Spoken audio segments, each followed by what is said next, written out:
এছাড়াও নেতৃত্ব দিচ্ছেন বাংলাদেশ জামায়াত ইসলামী বাংলাদেশের ৫৫তম বিজয় দিবস লাল সবুজের পতাকার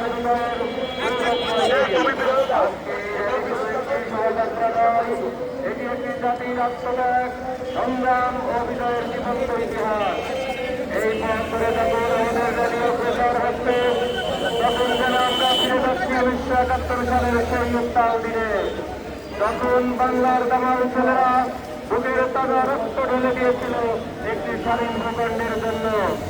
শ্রদ্ধা জানাই অসংখ্য শহীদদেরকে, যাদের আত্মত্যাগে জন্ম নিয়েছে স্বাধীন বাংলাদেশ।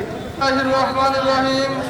বাংলাদেশ জামায়াত ইসলামী কুষ্টিয়া শহর সংগ্রহ করে 1970 সালের একটি নির্বাচন, সেই গণনায় সেদিন তারা মানেনি, পাকিস্তানে শুরু করছি।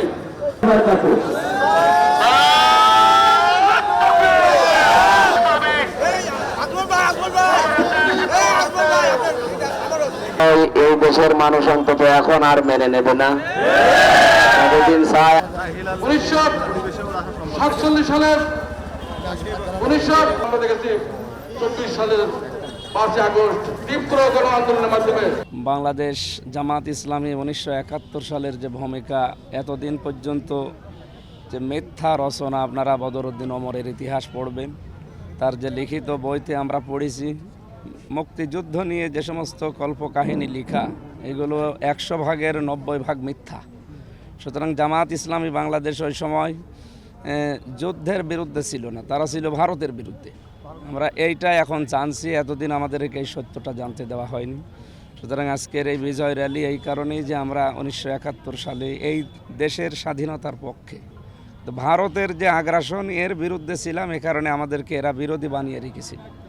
এবং আগামীর বাংলাদেশ আমরা ভারতের তাবেদার মুক্ত করে এ দেশকে স্বাধীন চেতা হিসাবে আমরা চলতে চাই আগামীতে। এইটাই আমাদের উদ্দেশ্য আজকের এই র্যালির, এবং আগামীতে বাংলাদেশ ঐক্যবদ্ধ থাকবে ইনশাআল্লাহ। আমরা মনে হয় দল মত জাতি বর্ণ ধর্ম নির্বিশেষে এদেশে যারাই জন্ম নেবে তারাই যেহেতু এদেশের সম্মানিত নাগরিক, সুতরাং সবাইকে নিয়ে আমরা এই দেশকে আবার এগিয়ে নিতে চাই। পেছনের ইতিহাস আমার মনে হয় পেছন দিকে টানা ঠিক না, পেছনে সব ভুলিয়ে সামনে আমরা নতুন ইতিহাস তৈরি করব, যেটা আমরা বলছিলাম। সুতরাং এখানে কোনো দল মত না থাকাই ভালো, সবাই আমরা এক বাংলাদেশি, দেশের জন্য আমরা এখন সবাই এক। বিজয় আসলে কি করা লাগে আমরা কোরআন হাদিস থেকে অনেক উদ্ধৃতি দিয়েছি, সামনে আমরা ওই হিসাবে আল্লাহ এবং রসুলের নির্দেশিত পথ অনুযায়ী বিজয় পালন করবো ইনশাআল্লাহ। আমরা আজকে র্যালি এবং সংক্ষিপ্ত সমাবেশ এখানে